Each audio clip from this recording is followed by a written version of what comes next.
కారణభూతులైన మా తండ్రి, సర్వము మహత్తు గల మాట చేత నిర్మించిన మా తండ్రి, ఆకాశ మహాకాశాలు పట్టజాలని దేవ, మా రక్షణకర్త, మా కోట, మా కొండ, మా ఆశ్రయదుర్గము, మా శైలము, మాకు ఎత్తైన ప్రాకారమైన తండ్రి, మీ స్తోత్రాలు చెల్లిస్తూ ఉన్నాం. ఆశ్చర్యకరుడవు, ఆలోచనకర్తవు, బలవంతులైన దేవుడవు, నిత్యుడగు తండ్రివి, సమాధానకర్తగా అధిపతి, మీ స్తోత్రాలు. దయలు మా తండ్రి, వారం వెంబడి వార కార్యక్రమంగా మీరు మాకు అనుగ్రహిస్తున్నటువంటి ఈ బైబిల్ సమయాన్ని బట్టి మీకు స్తోత్రాలు. ఈ దినం కూడా విశేషముగా మీ యొక్క వాక్యము ద్వారా మీరే మాతో మాట్లాడుతారండి తండ్రి. మరి వాతావరణము కొంత ప్రతికూలం ఉన్నప్పటికి కూడా రాగలం పీలను బట్టి మీకు స్తోత్రాలు. క్షేమంగా మమ్మల్ని సమకూర్చారు, మీకు వందనాలు చెల్లించుకుంటున్నాం తండ్రి. నీ యొక్క వాక్యంలోని సత్యాలు మేము గ్రహించినట్లుగా మా మనోనేత్రాలు వెలిగింప చేయవలసిందిగా ప్రార్థిస్తూ ఉన్నాం. భక్తుడు దావీదు సెలవిచ్చిన రీతిగా నీ ధర్మశాస్త్రములోని ఆశ్చర్యమైన సంగతులు చూసినట్లుగా నా కన్నులు తెరువమని రాయబడిన రీతిగా దయలు మా తండ్రి, మా మనోనేత్రాలు వెలిగించండి. ఈ లేఖనాలు అర్థం చేసుకోవడానికి కావాల్సినటువంటి మీ యొక్క ఆత్మ సహాయాన్ని కోరుతున్నాం. ఎందుకంటే వాక్యము నీది తండ్రి, ప్రజలు నీ వారు, సమస్తము నీవి. మేము వట్టివారం మట్టివారము, దీనుడను దరిద్రుడను, పెంటకొప్ప మీద పురుగు వంటి వారిని ఒప్పుకుంటున్నాం. మహిమ యావత్తు మీకు ఆరోపిస్తున్నాం తండ్రి. ఈ కార్యక్రమం అంతటి ద్వారా ఏ మానవుడు మహిమ పొందకుండా శిలువను యేసుక్రీస్తు వారు మాత్రమే మహిమ, ఘనత, స్తుతి, ప్రభావాలు పొందటానికి అర్హునిగా చేయమని నన్ను నేను తగ్గించుకుంటూ మీ నామాన్ని హెచ్చిస్తూ, పూజిస్తూ, ఆరాధిస్తూ, గణపరుస్తూ వచ్చిన వారిని బట్టి, లైవ్లో వీక్షిస్తున్న వారిని బట్టి, భవిష్యత్తులో చూసే వారిని బట్టి కూడా మీకు వందనాలు చెల్లించుకుంటూ మా అందరితో మాట్లాడి మహిమ పొందమని, మా అక్కర కొలది మాకు కావాల్సిన భాగాలు మీరు అనుగ్రహించి మహిమ పొందమని యేసు ప్రభు నామమున ప్రార్థించి వేడుకొనిచున్నాము తండ్రి. ఆమేన్.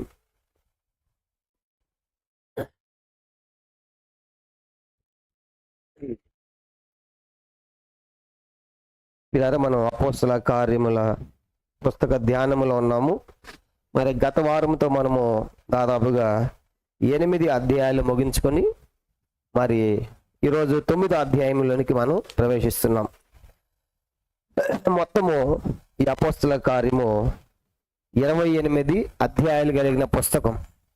దీన్ని మొత్తం మనము 3 ప్రధాన భాగాలుగా మనం విభజించుకున్నాము. మొదటి భాగం వచ్చేసి మొదటి అధ్యాయం నుంచి 7వ అధ్యాయం వరకు కనుక యెరూషలేములో సంఘము అని మనం చూసాం. తర్వాత 8వ అధ్యాయం నుంచి 12వ అధ్యాయం వరకు రెండవ ప్రధాన భాగముగా యోదయ సమరయ దేశాల్లో సంఘము అనేది మనం చూసాం. మూడవదిగా 13వ అధ్యాయం నుంచి 28వ అధ్యాయం వరకు అన్య దేశములన్నిటిలో లేకుంటే భూదిగంతములన్నిటిలో సంఘం విస్తరించినట్లుగా మనం చూస్తాం. కానీ ఇప్పుడు మనము మొదటి ప్రధాన భాగాన్ని ముగించుకున్నాము, మొదటి 7 అధ్యాయాలు. రెండవ భాగంలో కూడా 8వ అధ్యాయాన్ని మనము ముగించాం. కానీ ఇప్పుడు మనం రెండవ ప్రధాన భాగంలో 9వ అధ్యాయంలో ఉన్నాం. కాబట్టి బాగా గుర్తుపెట్టుకోవాలి. అయితే 8వ అధ్యాయం వరకు సంఘము ఎక్కడ దాకా వెళ్ళిందని చూసాము. 8వ అధ్యాయంలో సంఘము ఏ ఖండానికి వెళ్ళింది? సమరయ. తర్వాత నెక్స్ట్ ఇంకా యోదయ సమరయ దాటి ఎక్కడ దాకా వెళ్ళిందని చెప్పాం? ఇథియోపియా. ఏ కాంటినెంట్ అది? ఏ ఖండం అది? ఆఫ్రికా. కాబట్టి ఇప్పుడు యెరూషలేములోని సువార్త ఎక్కడ దాకా వెళ్ళిపోయింది? ఆఫ్రికా దాకా వెళ్ళిపోయింది. చూసారా? గమనించమంటే 8వ అధ్యాయంలోనే సంఘము దాదంటే సంఘము సువార్త ఆఫ్రికా ఖండానికి చేరుకుంది. ఎందుకంటే 8వ అధ్యాయంలో మారిన వ్యక్తి సామాన్యుడు కాదు, మనలాంటి సాదాసీదా మనిషి కాదు. ఆయన ఒక ఆర్థిక మంత్రి. ఒక దేశానికి ఒక ఆర్థిక మంత్రి అంటే ఎంత గొప్ప స్థానంలో ఉన్నాడు ఆయన చూడండి. అలాంటి వాడు మారిన తర్వాత వాడు ఎట్లా పోయడం చూసా మనం. బాప్తిసం పొందిన తర్వాత రావటము, ఆ యొక్క యెరూషలేముకి రావటము, ఫిలిప్పు అతను కలుసుకోవటము, రథం మీద ఎక్కించుకోవటము, సువార్తను గురించి అడగటము, తేటగా అతనికి బోధించటము, యేసుని గురించి అతడు విశ్వసించటము, అతడు బాప్తిసం పొందిన తర్వాత ఎట్లా పోయడం చూసా మనం 39వ వచనములో 8వ అధ్యాయంలో.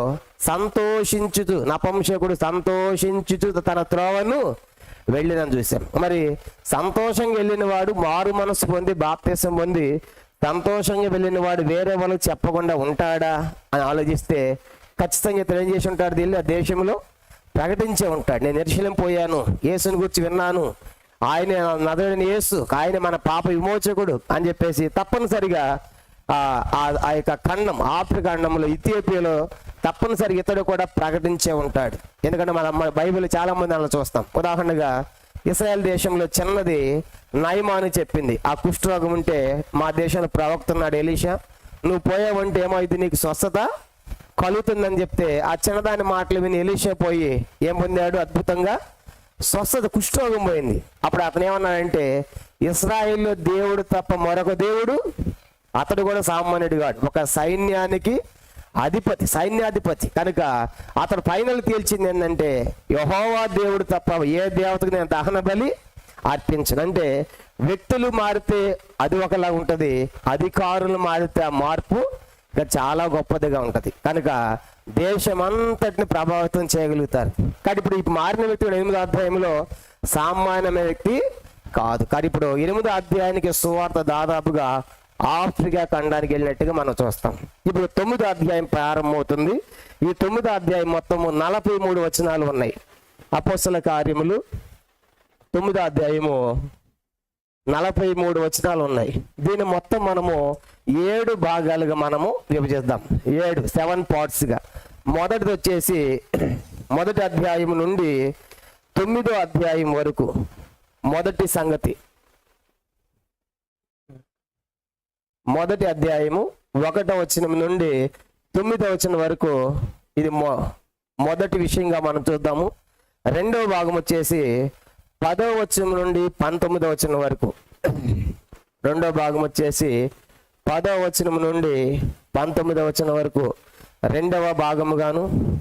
మూడవ భాగం వచ్చేసి అపోస్తల కార్యములు 20వ అధ్యాయం, మొదటి అధ్యాయము 20 నుంచి మనం గమనించామంటే 22 వరకు ఇది మూడవ భాగంగా మనం చూస్తాం. నాలుగవ భాగం వచ్చేసి మొదటి అధ్యాయం 23వ వచనం నుండి 23వ వచనం నుండి 30వ వచనం వరకు ఇది 4వ సంగతి మనం చూస్తాం. 5వది వచ్చేసి 31వ వచనం నుండి 31వ వచనం నుండి 31వ వచనం ఒకటే, ఇది ఒక సంగతి. 31వ వచనం ఒక వచనమే. నెక్స్ట్ 7వ భాగం వచ్చేసి 9వ అధ్యాయం, అపోస్తల కార్యం మొదటి అధ్యాయం 32వ వచనం నుండి మనం గమనించామంటే 35 వరకు ఇది 6వ భాగం. 7వ భాగం వచ్చేసి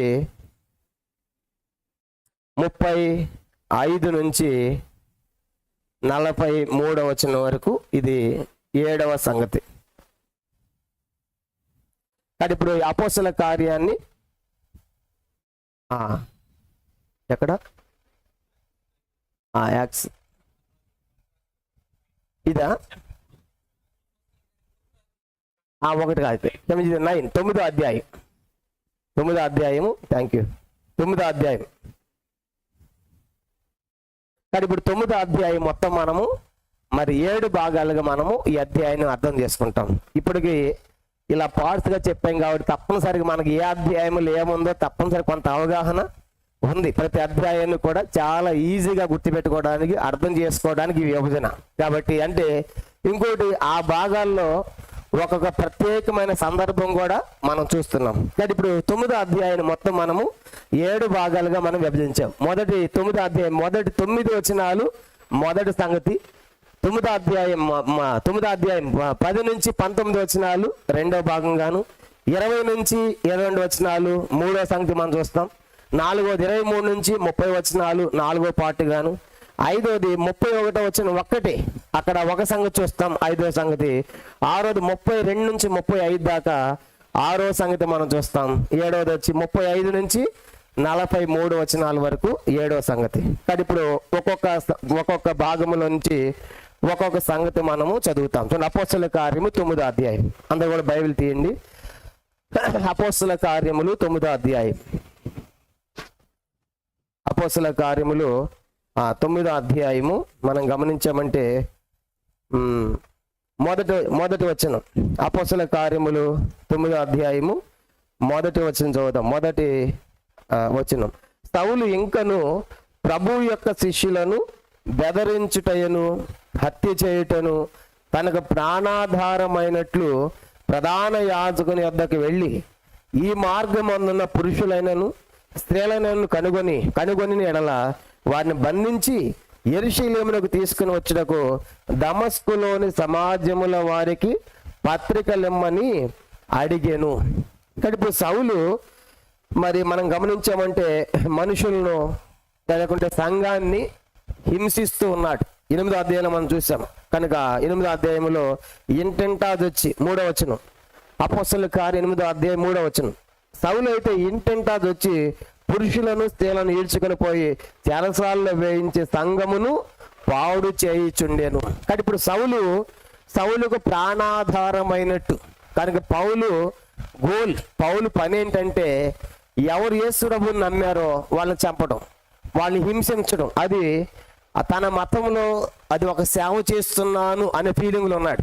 కాబట్టి ఈ దినాలు కూడా చూడండి, చాలా మంది మేము ధర్మం కోసం ఉన్నా ఉంటున్నారు, మనుషులు చంపుతున్నారు. సువార్త ప్రకటిస్తే కొడుతున్నారు, తిడుతున్నారు. కారణం ఏంటి? మేము ధర్మాన్ని కాపాడుతున్నాం అని మనుషులు చంపుతున్నారు, మనుషులు కొడుతున్నారు. పౌలు కూడా సేమ్ అలాగే ఉన్నాడు. ఎందుకంటే ఈ రోజు ఉన్నటువంటి పరిస్థితి కూడా ఏంటంటే మతాన్ని గురించే దేని గురించి అన్న వాళ్ళు మా మతము కాకుండా వేరే చెప్తారా. ఇప్పుడు పౌలు కూడా ఏంటంటే మతములో ఉన్నాడు. చెప్పండి, పౌలు మతం ఏంటి? యోధా మతం. గమలీయేలు పాదాలు పెరిగాడు. యోధా మతములో గరిష్ఠుడిగా, నిష్ఠాగరిష్ఠుడిగా పెరిగాడు. కాబట్టి ఈ మతం తప్ప వేరేది ప్రకటిస్తే పౌలు అంగీకరించేవాడు కాదు. కానీ ఇప్పుడు అలాగా యేసు ప్రభువుని నమ్మిన వాడిని అంటే క్రైస్తవులను చంపడమే పౌలుకి ఏంటంటే ఒక ప్రాణాధారము. కనుక పౌలు నీ గోల్ ఏంటంటే, నీ గురి ఏంటంటే ఎవరు ప్రభువుని నమ్మారో వాళ్ళని చంపాలి, కనుక క్రైస్తవ సంఘాన్ని పాడు చేయాలి అనేది పౌలు యొక్క గురిగా మనకు కనబడుతుంది. అందుకే సువార్తలు కూడా మనం చూస్తాం. కనుక మనుషులను చంపుతూ నేను దేవునికి సేవ చేయొచ్చున్న కాలం వస్తుందని యేసువారు కూడా ఒక సందర్భంలో చెప్తాడు. కాబట్టి ఇప్పుడు పౌలు కూడా అలాంటి స్థితిలోనే ఉన్నాడు. కానీ ఇప్పుడు పౌలు ఎవరి దగ్గర ఈ అధికారం పొందుతున్నాడు అని మనం చూసినప్పుడు మొదటి వచనంలోనే సౌలు ఇంకను ప్రభు యొక్క శిష్యులను బెదరించుట. ఇంకను అంటే యెరూషలేము, ఆల్రెడీ యెరూషలేము ప్రారంభించాడు. యెరూషలేములో ప్రారంభం అయితే ఆ హింస అపోస్తలులందరూ యెరూషలేములో ఉన్నారు, మిగతా వాళ్ళందరూ ఏమైపోయారు? ఆయా ప్రాంతాలకు చెదిరిపోయారు. కానీ ఇప్పుడు యెరూషలేములో ఉన్న వాడిని బంధించాడు, అపోస్తలులు తప్ప మిగతా వాళ్ళందరూ కూడా పారిపోయారు. కానీ ఇప్పుడు యెరూషలేము నుంచి దాటిపోయిన క్రైస్తవులు ఉన్నారు. కాబట్టి ఎక్కడ దాటిపోయారంటే వీళ్ళు దమస్కు దాకా వెళ్ళిపోయారు. కాబట్టి అక్కడ దాకా వెళ్ళాలి ఇప్పుడు. కనుక పౌలు వెళ్ళాలనుకుంటున్నాడు. అక్కడ దాకా వెళ్ళి ఆ నమ్మిన వాడిని తీసుకొని రావడానికి ఎవరి యొద్దంటే ఆ ప్రధాన యాజకుని యొద్దకు వెళ్ళి పత్రికలు అడుగుతున్నాడు. ఎందుకంటే ప్రధాన యాజకులు వాళ్ళు బహుశా పెద్దవాళ్ళు అయిపోయి ఉంటారు కనుక, వృద్ధులు కాబట్టి, అయ్యా మన మతం సంగతి ఏంటి, కనుక మన యోధా మతం ఏంటి, వాళ్ళు క్రైస్తవాలు యేసును బోధించటమే నజరేయుడైన యేసుని చెప్పగానే ఈ వృద్ధులు ఏం చేయలేక ఒక కత్తి లాంటి వాడు వాళ్ళకు దొరికాడు. ఎవరు? పౌలు. కనుక ఈ ప్రధాన యాజకులు. కాబట్టి మేము నీకు అధికారం ఇస్తున్నాము కనుక అని చెప్పేసి ఆ పత్రిక అధికారము ఎవరి యొద్ద తీసుకున్నాడు? ప్రధాన యాజకులు. ఈ ప్రధాన యాజకులు సన్హెడ్రిన్లో చాలా ప్రధానమైన వ్యక్తిని కూడా మనం చూసాం. 70 మంది సభ్యుల్లో ప్రధాన వ్యక్తి ఎవరు? ప్రధాన యాజకుడి. అతని మాట ఫైనల్. కానీ ఇప్పుడు వాళ్ళ యొద్ద అధికారం తీసుకుంటే ఎవరినైనా సరే చంపవచ్చు అన్నమాట. కాబట్టి అందుకని ఇప్పుడు వాళ్ళ యొద్ద పత్రికలు తీసుకుంటున్నాడు. వాళ్ళ యొద్ద పత్రికలు తీసుకుని ఏం చేస్తున్నాడు? 2వ వచనం, ఈ మార్గమందున్న పురుషులను. ఏ మార్గము? క్రైస్తవ్యం అనేది మతము కాదు. ఏంటంట ఆయన అన్నాడు ఈ మార్గం. కనుక క్రిస్టియానిటీ అనేది ఒక మతము కాదు, కనుక ఇది ఒక మార్గము. కానీ ఈ మార్గము అంటే క్రీస్తు మార్గములో ఉన్నటువంటి పురుషులైనను స్త్రీలను కనుగొని వారిని బంధించి యెరూషలేమునకు తీసుకొని వచ్చుటకు దమస్కులోని సమాజముల వారికి పత్రికలమ్మని అడిగాను. కాబట్టి ఇప్పుడు అతడు యోదయ సమరయ ఎన్ని దాటారు కనుక, ఎన్ని దాటి యెరూషలేము దమస్కు దాకా వెళ్ళిపోయింది. కానీ ఇప్పుడు దమస్కు ఎక్కడుందో ఒకసారి నేను మ్యాప్లో చూపిస్తాను. చూడండి, వెనకాల బైబిల్లో కొత్త నిబంధన కాల పాలస్తీనా అని ఉంది. అందరూ కూడా నా మ్యాప్ చూడండి, మీకు అర్థమవుతుంది. ఈ కొత్త నిబంధన పాలస్తీనాలో అంటే 3వ మ్యాప్ బైబిల్లో చూడండి. యెరూషలేము కింద ఇక్కడ ఉంది. యెరూషలేము దాని కింద ఏముంది? యోదయ. యెరూషలేము దాని కింద యోదయ. అంటే ఇదంతా యోదయ దేశం. నెక్స్ట్ ఏ దేశం ఉంది దానిపైన? దానిపైన ఏముంది? యోదయ దేశం పైన ఏముంది? సమరయ ఉంది. కనుక సమరయ తర్వాత నెక్స్ట్ దానిపైన ఏముంది? గలిలయ ఉంది. గలిలయ దాటినది కార్నర్లో చూడండి ఏముంది? దమస్కు. అంటే దమస్కు దేనికి రాజధాని? సిరియాకు దమస్కు రాజధాని. కానీ చూసారా అంటే ఇప్పుడు ఇతడు యెరూషలేము ఇక్కడ ఉందన్నమాట. ఇక్కడ నుంచి ప్రయాణం అవుతున్నాడు పౌలు. యోదా దేశాన్ని దాటి, సమరయ దాటి, గలిలయ దాటి ఎక్కడ పోతున్నాడు? దమస్కు దాకా. అంటే 3 దేశాలు దాటి వెళ్తున్నాడు. యోదయ దాటాలి, నెక్స్ట్ సమరయ దాటాలి, గలిలయ దాటాలి, దమస్కు దాకా పోవాలి. కానీ ఇప్పుడు ఎంత పెద్ద ప్రయాణం ఇది! కాబట్టి 3 దేశాలు దాటి వెళ్తున్నాడు. యేసు ప్రభు వారిని నమ్మిన వారిని ఏం చేయాలి? బంధించి తీసుకొని రావాలి. కనుక ఈ కొత్త నిబంధన కాల పాలస్తీనా 3వ మ్యాప్లో కింద ఇక్కడ యెరూషలేము, దాని కింద యోదయ, అంటే ఇదంతా యోదయ దేశము, నెక్స్ట్ సమరయ దేశము, నెక్స్ట్ గలిలయ దేశము, దాని కార్నర్లో ఉంది దమస్కు. కాబట్టి ఇప్పుడు దమస్కు దేనికి రాజధాని? సో యెషయా గ్రంథం 7వ అధ్యాయం బైబిల్లో ఉంది, మాట చదువుదాం. యెషయా గ్రంథం 7వ అధ్యాయము 8వ వచనం. యెషయా గ్రంథము 7వ అధ్యాయము చూడండి 8వ వచనం. యెషయా గ్రంథం 7వ అధ్యాయము 8వ వచనం అందరం కలిసి చదవండి. దమస్కు సిరియాకు రాజధాని. చూసారా? కనుక దమస్కు దేనికి రాజధాని అంట? సిరియాకు. కానీ ఇప్పుడు ఇది ఏ దేశం అన్నట్టు ఇప్పుడు ఆయన పోతుంది ఏ దేశము? సిరియా దేశం పోతున్నాడు. కనుక ఎక్కడి నుంచి? యోదయ దేశం నుండి, యోదయ దేశము దాటి, సమరయ దాటి, గలిలయ దాటి సిరియా దేశాన్ని పోతున్నాడు. సిరియా దేశములో దమస్కు ఎందుకు పోతున్నాడంటే, దమస్క్ అనేది చాలా ప్రాంతాలని, చాలా దేశాలని కలిపేటువంటి ఒక అది రాజధాని అన్నమాట. అంటే చాలా మంది అక్కడ మారుతూ ఉంటారు ఆయా ప్రాంతాలకు. ఎలా అంటే మనం కూడా చూడండి, అమెరికా పోవాలంటే డైరెక్ట్ కొన్ని ఫ్లైట్లు అంటే కొన్ని ఏం చేస్తాయి, మధ్యలో కొన్ని స్టాప్ అవుతాయి. కనుక దుబాయ్, కువైట్ ఆ ప్రాంతాలు వెళ్ళిన తర్వాత ఆడబోయి అక్కడ దిగాలన్నమాట. మిగతా అందరూ వచ్చిన తర్వాత అక్కడ దిగిన తర్వాత నెక్స్ట్ అక్కడ నుంచి మరొక ఫ్లైట్ ఉంటుంది.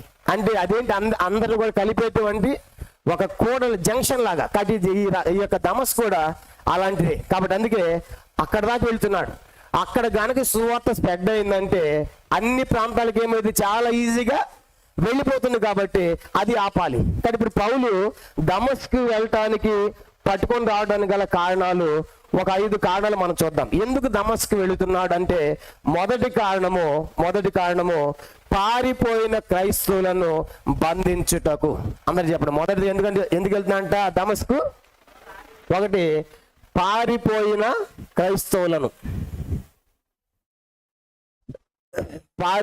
క్రైస్తవులను బంధించడానికి వెళ్తున్నాడు. అనగా ఎవరైతే ఇప్పుడు యోదయ దేశము యెరూషలేములో హింస కలిగిన తర్వాత చెదరిపోయారో ఆయా ప్రాంతాలకు ఎక్కడి దాకా వెళ్ళారు? వాళ్ళు దమస్కు దాకా. కనుక కనబడిన ప్రతి క్రైస్తవుని నుంచి బంధించి యెరూషలేము తీసుకొని రావాలి. కనుక పారిపోయిన వారిని తీసుకొని రావాలి, బంధించి తీసుకొని రావాలని వెళ్తున్నాడు. రెండో కారణం ఎందుకు వెళ్తున్నాడు అంటే ఇతర ప్రాంతాలకు క్రైస్తవ్యం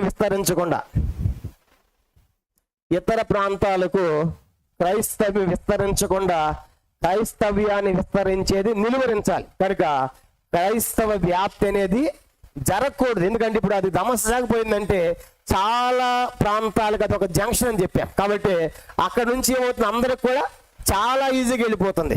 చూడండి, మనం దక్షిణ మధ్య రైల్వేలో విజయవాడలో అనుకో, విజయవాడ చాలా పెద్ద జంక్షన్, అక్కడ నుంచి చాలా ప్రాంతాలకు వెళ్తాయి ట్రైన్స్. కాబట్టి అలాంటి జంక్షన్లో వెళ్ళానుకో అక్కడ నుంచి అన్ని ప్రాంతాల ప్రజలు కలుస్తారు. కాబట్టి ఎలాంటిది ఈ యొక్క దమస్కు కూడా. కాబట్టి అందుకే ఇప్పుడు క్రైస్తవ్యం అనేది ఇతర ప్రాంతాలకు వ్యాప్తి చేయకుండా ఆపాలి. కాబట్టి ఆపాలి, అక్కడితో క్రైస్తవం అంతరించిపోవాలి, దాన్ని ఆపు చేయాలనేది పౌలు యొక్క గురిగా మనం చూస్తాం. మూడో కారణం ఏంటంటే, మూడవది రోమియులతో సమస్య లేకుండా చూసుకోవటం. రోమియులతో అంటే రోమిలకు రాజు ఎవరు చెప్పండి? రోమిలకు రాజు ఎవరు? కైసరు తప్ప మాకు వేరొక రాజు లేడు. వీళ్ళేమంటారు? నజరేయుడు యేసే మాకు రాజు, యూదుల రాజు. కనుక వాళ్ళతో సమస్య వస్తుంది. అంటే మేము రాజు కాదా? మా యొక్క కైసరు రాజు కాదా? అంటే కైసరు రాజు కాదంటున్నారు. కాబట్టి క్రైస్తవ్యం మాకు వ్యతిరేకమైనది అనేటువంటి సమస్య లేకుండా చూడాలి. అందుకే వాళ్ళు యేసుని సిలువేసినప్పుడు కూడా మీ రాజు ఎవరంటే వాళ్ళు ఏమన్నారు? కైసరు తప్ప మాకు రాజు లేడు. కనుక ఇప్పుడు అసలు రాజు ఎవరు? కైసరు కాదు, యేసు ప్రభు చనిపోయి ఆయనే రాజు కాబట్టి అలాంటి సమస్య రాకుండా యూదులతో చూసుకోవాలని చూస్తారు. మూడోది.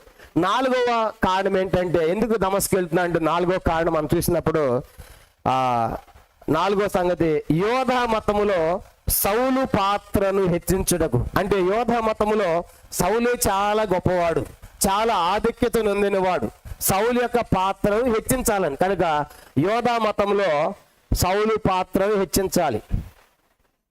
యోధా మతంలో సౌలు పాత్రను హెచ్చించుటకు అది నాలుగో కారణం. ఐదో కారణం ఏంటంటే ఎందుకు దమస్కు వారికి వెళ్ళాలంటే ఐదవదిగా క్రైస్తవ్యం అనేది ఒక శత్రువుగా చూపించి యూదుల్లో చాలా తెగలు ఉన్నాయి. ఇంతకుముందు కూడా చెప్పాను, యూదుల్లో పరిసయ్యులు ఎవరు? యూదులే. సద్దుకాయలు ఎవరు? యూదులే. కనుక శాస్త్రులు ఎవరు? యూదులే. జెలోతీయులు ఎవరు?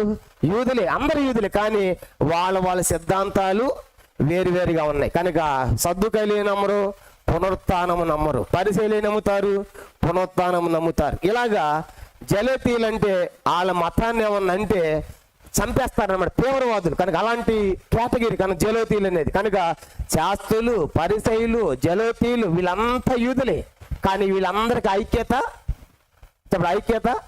లేదు. ఎందుకు? వాళ్ళ సిద్ధాంతాలు వేరుగా ఉన్నాయి. ఇప్పుడు క్రైస్తవులు కూడా చూడండి, చాలా శాఖలు ఉన్నాయి. అందరు క్రైస్తవులే, అందరి చేతిలో బైబిల్ ఉంటుంది, కానీ ప్రతి ఒక్క శాఖ ఏముంటుంది? ఒక సిద్ధాంతం ఉంటుంది. కనుక మాదే ఇది తప్ప మీరు వేరే పాటించమంటారు. అందుకే క్రైస్తవులు ఏమి లేదు, యూనిటీ లేదు, ఐక్యత లేదు. కనుక ఇప్పుడు యూదులు కూడా అంతే. కనుక ఆ సద్దుకాయలు అంటారు కనుక పునరుత్థానం లేదంటే పరిసరే పునరుత్థానం ఉందని వాళ్ళు అంటారు. కాబట్టి పడదన్నమాట. ఇప్పుడు క్రైస్తవ్యాన్ని ఒక శత్రువుగా చూపించి ఈ తెగలన్నిటిని ఏం చేయాలి? ఐక్యం చెయ్యాలి అనేది ఐదవ సంగతిగా మనం గుర్తుపెట్టుకోవాలి. కానీ ఇప్పుడు దమస్కు ఎందుకు పోతున్నాడంటే 5 కారణాలు చూసాం. మొదటిది, యెరూషలేములో యేసు ప్రభువుని నమ్మి పారిపోయిన యూదులందరినీ ఏం చేయాలి? బంధించి తీసుకొని రావాలి. కనుక ఎవరైతే యేసు ప్రభువుని నమ్మి పారిపోయారో వాళ్ళందరి బంధించి తీసుకొని రావాలి, మొదటి కారణము. రెండవది, క్రైస్తవ్యం అనేది ఇతర ప్రాంతాలకు ఏం చేయకూడదు, ఇక విస్తరించకూడదు, వ్యాపించకూడదు. కనుక క్రైస్తవ వ్యాప్తి నిలువరించాలి, అక్కడితో క్రైస్తవ్యాన్ని స్టాప్ చేయాలి. కనుక ఆ యొక్క దమస్కు పోయిందంటే ఆటోమేటిక్గా అది జంక్షన్ లాంటిది కాబట్టి అనేక మందికి వెళ్ళిపోయింది, చాలా ఈజీగా స్ప్రెడ్ అయిపోతుంది. కాబట్టి ఆ దమస్కు వెళ్ళి అక్కడితో స్టాప్ చేయాలి సువార్త, ఇతర ప్రాంతాలకు క్రైస్తవ విస్తరించకుండా చేయాలనేది రెండవ ప్రధాన కారణంగా మనకు అర్థమవుతుంది.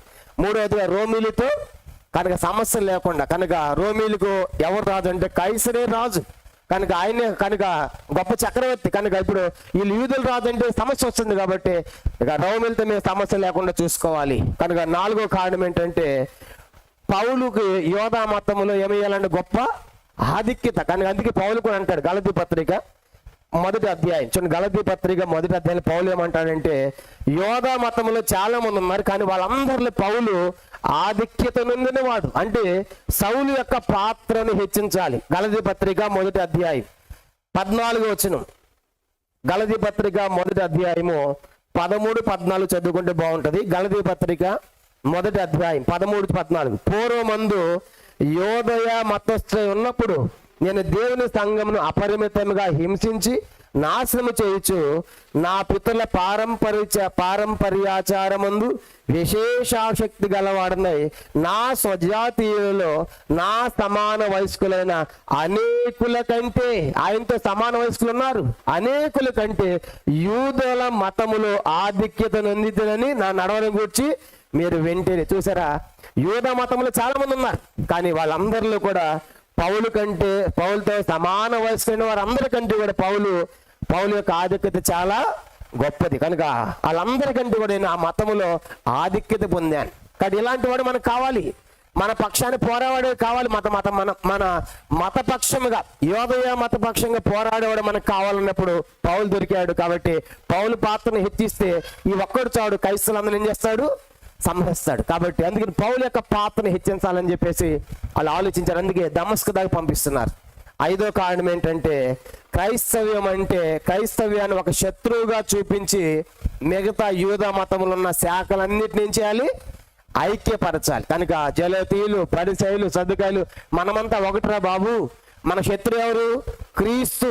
కనుక క్రైస్తవ్యం మనకు శత్రు, మనంతా యూద మతమే, నువ్వు యూదుడు నేను యూదుడినే, కానీ మన సిద్ధాంతాలు భేదం ఉండొచ్చు, మనమంతా ఒక్కటే, కానీ మన శత్రు క్రీస్తు నమ్మిన సంఘమే మన శత్రుమని అది చూపించి, క్రైస్తవ్యాన్ని చూపించి వీళ్ళందరినీ ఐక్యపరచాలనేది ప్రధానమైన కారణాలుగా మనకి కనబడుతున్నాయి.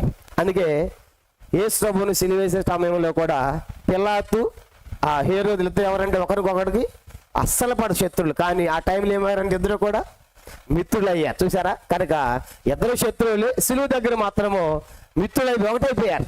చూసారు కాదు? అలాగే ఇప్పుడు వీళ్ళు కూడా ఏం చేయాలంటే క్రైస్తవ్యం మనకు శత్రు, మన శత్రువులు ఏంటి? మన సిద్ధాంతం ఏమైనా కావచ్చు, మనమంతా యూదులమే. కాబట్టి మన శత్రువు నువ్వు నాకు శత్రువు కదా, మన శత్రువు ఎవరు?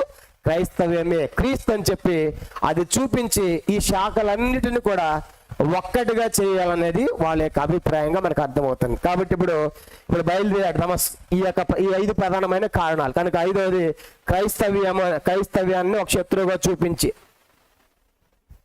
క్రైస్తవ్యాన్ని శత్రువుగా చూపించి మిగతా ఇప్పుడు శత్రువు అని చెప్పేసి మిగతా శాఖలన్నిటిని ఏం చేయాలి? ఒక్కటిగా చేయాలి యూదులందరినీ అనేది ప్రధానమైన కారణాలుగా మనకి అర్థమవుతూ ఉన్నాయి. ఈ రీతికి ఇప్పుడు పౌలు ఏం చేసి చూడండి, అపోస్తలుల కార్యం ఇవన్నీ కూడా 5 మనసులో పెట్టుకుని ఇప్పుడు 9వ అధ్యాయానికి మనం వెళ్దాం. 9వ అధ్యాయము చూడండి, 9వ అధ్యాయం 3వ వచనం. కాబట్టి ఇప్పుడు ఎందుకు దమస్కు వెళ్తున్నాడో మనకు అర్థమైంది. చెప్పండి, ఎందుకు దమస్కు వెళ్తున్నాడు? పారిపోయిన క్రైస్తవులను బంధించి తీసుకొని రావాలి. రెండోది క్రైస్తవ్యాన్ని వ్యాప్తి చేయకుండా నిలువరించాలి, ఆపివేయాలి. మూడోది ఏంటి? రోమిలతో సమస్య లేకుండా చూసుకోవాలి. నాలుగోది ఏంటి? యోధా మతంలో సౌలు పాత్రను హెచ్చించాలి. కనుక 5వది ఏంటంటే క్రైస్తవ్యాన్ని ఒక శత్రువుగా చూపించి యూదులందరినీ ఏం చేయాలి? ఐక్యపరచాలి. దీనికోసం ఇప్పుడు యెరూషలేము నుండి ఎక్కడ రాబోతున్నాడు ఆయన? దమస్కు దాకా, అంటే యోదయ దాటి, సమరయ దాటి, గలియా దాటి సిరియా దేశం పోతున్నాడు, దమస్కు పోతున్నాడు. ఇప్పుడు దమస్కు దాదాపుగా దగ్గరగా వచ్చేసాడు. అపోస్తలుల కార్యం 9వ అధ్యాయం 3వ వచనం చూడండి. అపోస్తలుల కార్యములు 9వ అధ్యాయం 3వ వచనం చదువుదాము. అతడు ప్రయాణము చేయొచ్చు దమస్కు దగ్గరకు వచ్చినప్పుడు అకస్మాత్తుగా ఆకాశం నుండి ఒక వెలుగు అతని చుట్టూ ప్రకాశించెను. అప్పుడు అతడు నేల మీద పడి సౌలా సౌలా నీవెలా నన్ను హింసించున్నావని తనతో ఒక స్వరం పలుకుట వినెను. ప్రభువా నీ ఎవడని అడుగ్గా ఆయన, నేను నీవు హింసించుచున్న యేసును, లేచి పట్టణంలోనికి వెళ్ళము, అక్కడ నీవు ఏమి చేయవలనో అది నీకు తెలుపబడునని చెప్పాను. అతనితో ప్రయాణం చేసిన ఆ మనుష్యులు ఆ స్వరం వినేది గాని ఎవరినైనా చూడక మౌనులైరి. ఇప్పుడు గమనించామంటే ఇప్పుడు బయలుదేరాడు. తనకి ఎక్కడి నుంచి బయలుదేరుతున్నాడు పౌలు? ఇప్పుడు యెరూషలేము నుంచి బయలుదేరుతున్నాడు. ఎక్కడ దాకా వచ్చేసాడు? దాదాపుగా దమస్కు దగ్గరకు వచ్చేసాడుగా. ఇక చేరిపోతాడు. దమస్కు కొన్ని గంటలు కావచ్చు, చేరిపోతాడు అనమాట. దమస్కు చేరిపోతున్నాడనే సమయంలో మరి పౌలు సౌలు ఒక్కడే పోతున్నాడు. ఆయనతో పాటు టీం ఉంది. ఒక్కడే కాదు, కనుక ఆయనతో పాటు టీం ఉన్నారు. కనుక ఆయనతో నమ్మినాడు. యూద మతంలో ఉన్నటువంటి వారు ఉన్నారు. టీంతో కలిసి దాదాపుగా దమస్కు దగ్గర పోగానే ఆకాశంలో నుండి అకస్మాత్తుగా ఒక దర్శనం వచ్చింది, ఒక వెలుగు వచ్చింది. అది అతని చుట్టూ కూడా ఏమైందంట? ప్రకాశించింది. కాబట్టి ఆ వెలుగే ప్రభు అయిన యేసు ప్రభు. కనుక ఒక వెలుగు వచ్చింది, ఆ చుట్టూ ప్రకాశించింది. ఎప్పుడైతే ఆ వెలుగు అతని మీద పడిపోయిందో అప్పుడు అతడు నేల మీద పడ్డాడు. ఆ యొక్క వెలుగులోంచి ఒక స్వరం, సౌలా సౌలా నీవేళ నన్ను హింసించుచున్నావని తనతో ఒక స్వరం పలుకుట వినెను. కానీ ఇప్పుడు ఎప్పుడైతే ఆ వెలుగు వచ్చిందో ఆ వెలుగును చూశాడు. ఆ కళ్ళు చూడలేక ఆ గుర్రం నుంచి పడిపోయాడు. కింద పడిపోయిన వెంటనే ఆ స్వరం మాట్లాడుతున్నాడు వ్యక్తిని కూడా చూశాడు. యేసు ప్రభువారు కూడా పౌలు స్వయముగా చూశాడు ఆ దర్శనంలో. కానీ పక్కనటువంటి వారు ఆయన చూడలేదు. చూడండి ఆ మాట, 7వ వచనం. అతనితో ప్రయాణం చేసిన మనుషులు ఆ స్వరం వినిది కానీ ఎవరినైనా చూడక మౌనులు నిలబడ్డారు. కానీ ఇప్పుడు యేసు వారు కనబడింది ఎవరికి మాత్రమే? సౌలుకు మాత్రమే. మిగతా వాళ్ళు స్వరాన్ని విన్నారు. ఏ స్వరము? సౌలా సౌలా నీవేలా నన్ను హింసించుచున్నావు. ఇప్పుడు ప్రశ్న ఏంటంటే సౌలు యేసు ప్రభువుని ఎప్పుడు హింసించాడు? ఎప్పుడు హింసించాడు? యేసు ప్రభు స్వయంగా పౌలు హింసించలా, యేసుని బాధ పెట్టట్లా. ఎవరిని హింసిస్తున్నాడు?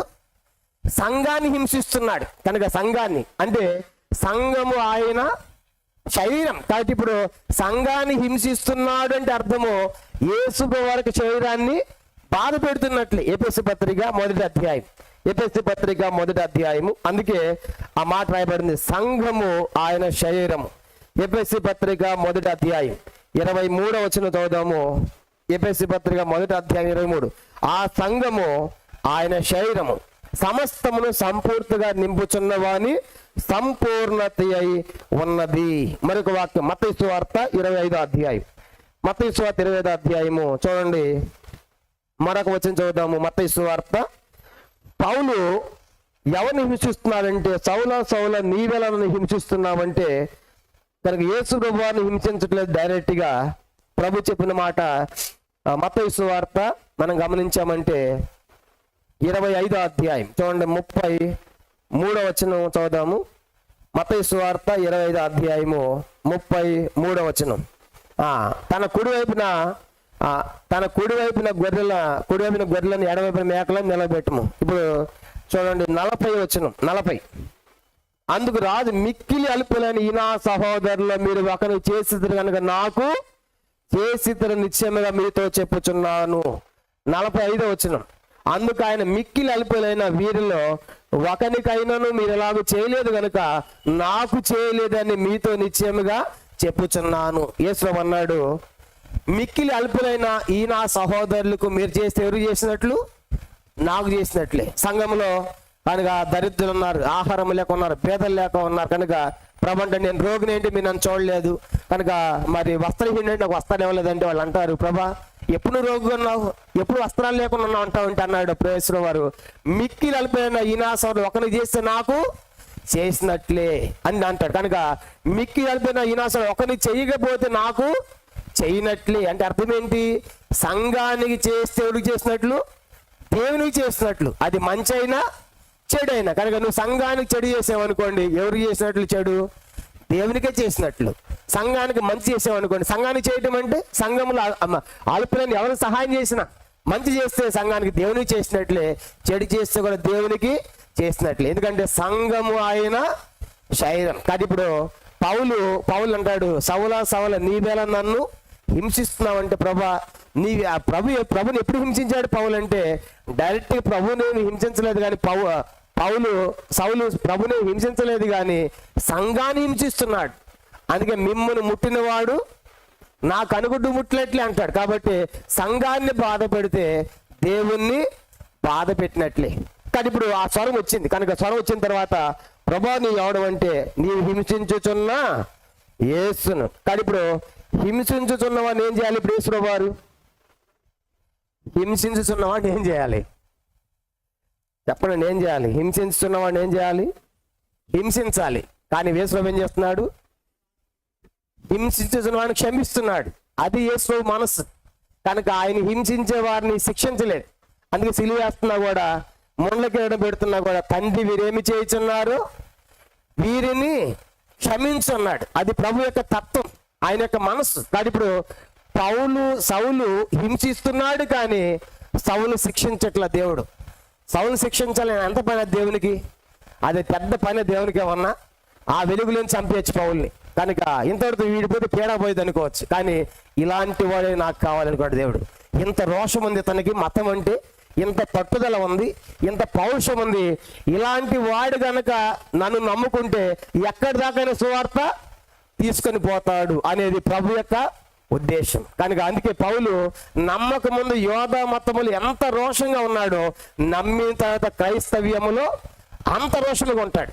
తన చావైన మరణమైన బాధని ఎక్కడ కూడా పౌలు తగ్గలేదు. ఎందుకంటే ముందే చెప్తాడు, ఇతడు నా నామం కొరకు ఎన్ని శ్రమలు అనుభవించాలో కానీ నేను చూపిస్తా. కానీ ఇలాంటి వాడు నాకు కావాలనుకున్నాడు. కానీ ఇప్పుడు సౌలును దేవుడు హింసించే సౌలును ఏం చేయట్లేదు, దేవుడు శిక్షించడం లేదు. కాబట్టి ఆ యొక్క క్రైస్తవులు పట్టుకొని రావాలని పోతున్నాడు. పట్టుకొని రావాలనేటువంటి వ్యక్తి దేవుని చేత ఏమయ్యాడు? పట్టబడ్డాడు. చెప్పండి, ఏం చేశాడు? పట్టుకొని రావాలని పోతున్నాడు, ఇతడే దేవుని చేత పట్టబడ్డాడు. కానీ ఇప్పుడు పౌలు పట్టుకున్నాడు, ఆ గొప్ప దర్శనం వచ్చింది. ఆ దర్శనములో మరి యేసు ప్రభువుని చూశాడు పౌలు. చూశాడు, ఆయన చెప్తాడు 1 కొరింథీ పత్రిక 9వ అధ్యాయం చూడండి, ఆ యొక్క గొప్ప వెలుగులో పౌలు యేసు ప్రభు వారిని చూశాడు, స్వయంగా చూశాడు. 1 కొరింథీ పత్రిక 9వ అధ్యాయం మొదటి వచనం. 1 కొరింథీ పత్రిక 9వ అధ్యాయము మొదటి వచనం అందరూ చదువుతాం. 1 కొరింథీ పత్రిక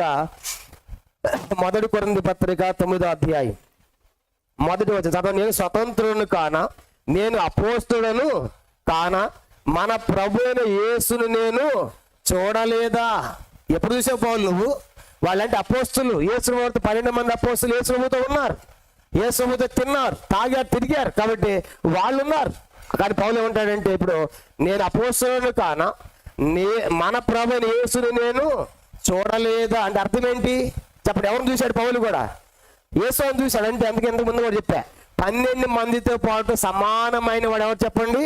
పౌలు కూడా. యేసు ప్రభు చనిపోయి తిరిగి లేచి ఆరోహణమై వెళ్ళిపోయిన తర్వాత ఆ దర్శనములో స్వయంగా చూశాడు. పౌలు ఒక్కడే చూశాడు, మిగతా వాళ్ళకి ఏమైనా పడిందని చెప్పాము?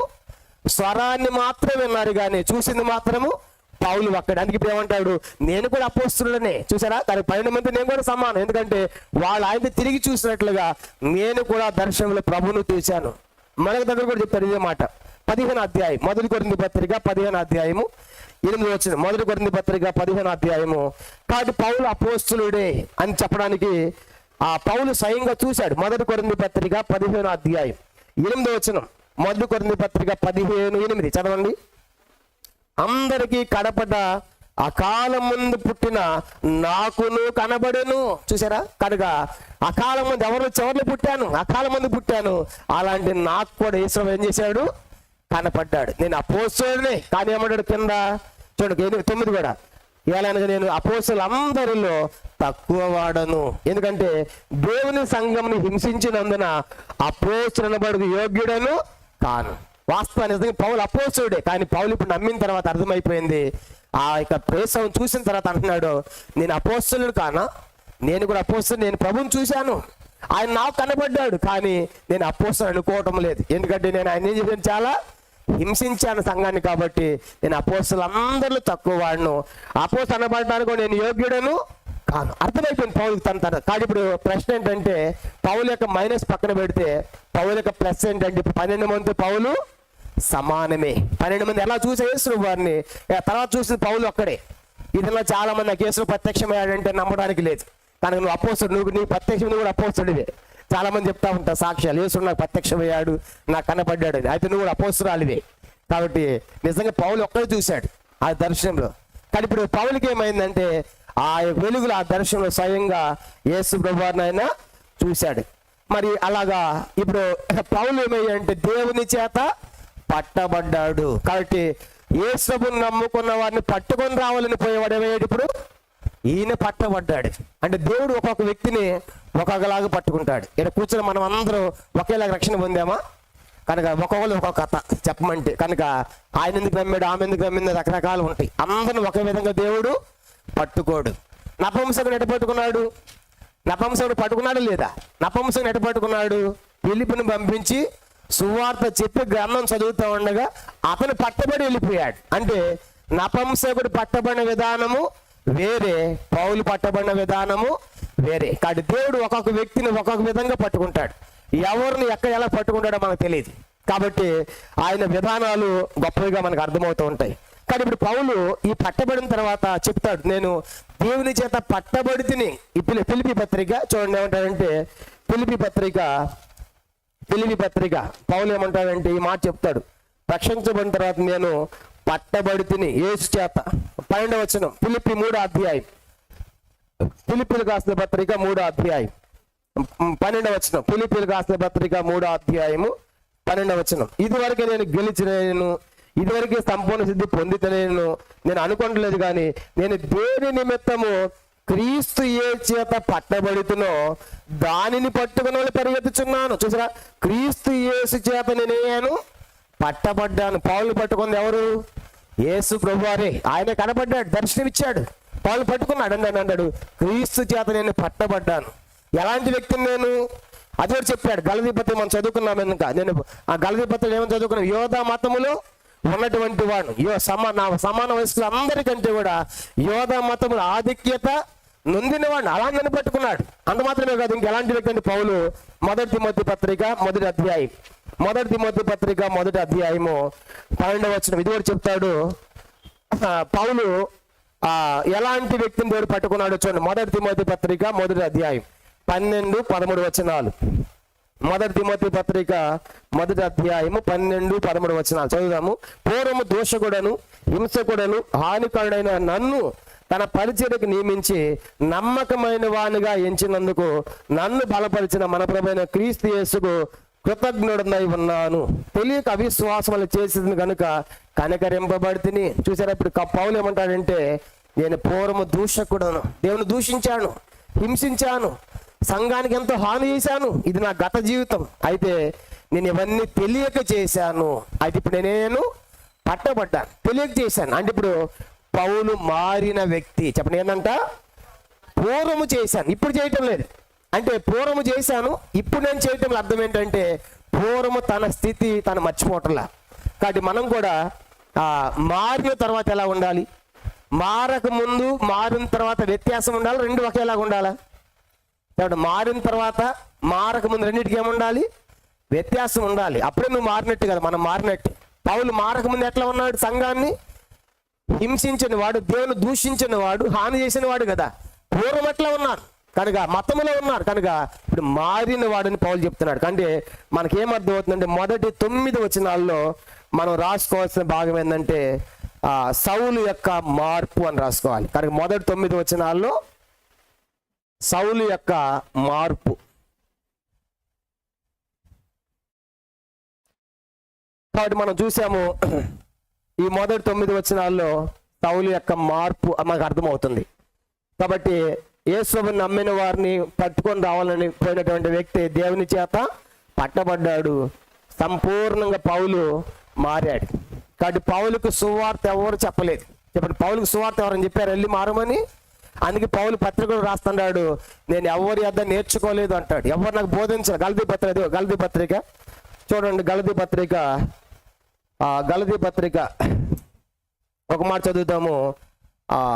16 వచనం, మొదటి అధ్యాయం 15-16 వచనాలు. గలతీ పత్రిక మొదటి అధ్యాయం 15-16 వచనాలు. గలతీ పత్రిక. ఆయనను తల్లి గర్భం నందు పడినది మొదలుకొని నన్ను ప్రత్యేకపరిచి తన కృపచేత నన్ను పిలిచిన దేవుడు, నేను అన్ని జనుల్లో తన కుమారుని ప్రకటింపాలని ఆయనను నా యందు బయలుపరి అనుగ్రహించినప్పుడు మనిషి మాత్రతో నేను సంప్రదింపలేదు. కింద 3 రక్త మాంసములతో, కాబట్టి మనుషుల దగ్గర కాదు. 15 కూడా నాకంటే ముందుగా అపోస్తలైన వారి వద్దకును యెరూషలేము కానీ నేను వెళ్ళలేదు, కానీ వెంటనే అరేబియా దేశంలోనికి వెళుతుంది, పిమ్మట దమస్కు పట్టణము తిరిగి వచ్చింది. కాబట్టి అపోస్తలు కూడా సువార్త చెప్పాలి పౌలుకి. చెప్పడం ఆలేదు కూడా కాదంట. కానీ పౌలుకి వాక్యాన్ని నేర్పించింది ఎవరు? దేవుడే. కాబట్టి ఆయనే ప్రత్యక్షమే. ఎందుకంటాడు నేను అపోస్తుడు. కాబట్టి మొదటి 9 వచనాల్లో మనకి ఏం అర్థమవుతుందంటే సౌలు యొక్క మార్పు అర్థమవుతుంది. అపోస్తల కార్యం 9వ అధ్యాయం.